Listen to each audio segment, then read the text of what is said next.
Образовательный проект представительства Россотрудничества в Абхазии «Школа молодого лидера» направлен на привлечение инициативных групп молодых людей.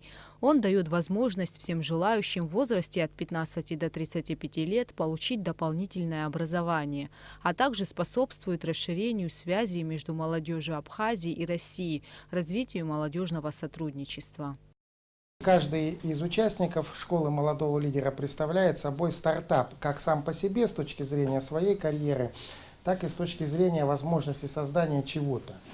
В этом смысле, конечно, наполнение школы лидеров, наполнение, я имею в виду занятий, содержательных каких-то мероприятий. И вот в школе молодого лидера подводят первые итоги, по результатам которых самым активным участникам 2018 года были вручены грамоты и благодарности, а также сертификаты повышения квалификации. Образовательная программа школы молодого лидера обширна и разнообразна. Здесь молодые люди могут улучшить качество знаний по разным направлениям, например, в области психологии, педагогики, философии и политологии.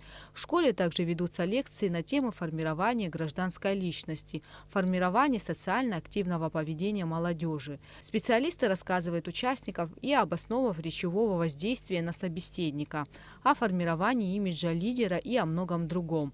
Участие в таком проекте дает возможность молодежи не только повысить уровень знаний, но и побывать в городах и регионах России, посетить большие международные площадки, реализовать свои инициативы. Я сама лично участвовала в поездке в Краснодар.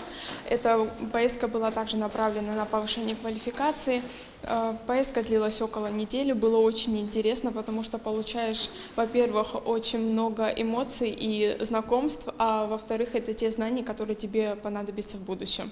Представительство Россотрудничества в Абхазии реализует также программу «Здравствуй, Россия». Самые активные и талантливые молодые люди имеют возможность посетить разные города России в рамках учебно-образовательной поездки, во время которой проводятся экскурсии, лекции, дискуссии, мастер-классы по истории России в крупнейших музеях и объектах культурного наследия, а также встречи с известными людьми в области культуры, истории и спорта. Объявили конкурс эссе для тех, кому от 14 до 19 лет. Это для участия в программе «Здравствуй, Россия». Поездки бывают в разных городах, были уже в Казани и в Москве. Конкурс эссе на тему «Культурная политика России. Вклад Россотрудничества». Срок до 25 апреля. Жюри из состава сотрудников представительства выберет лучшие эссе. Они будут опубликованы также на сайте, ну и, соответственно, лучшие авторы поедут, смогут посетить Россию за наш счет. Проект «Школа молодого лидера» стартовал в сентябре прошлого года.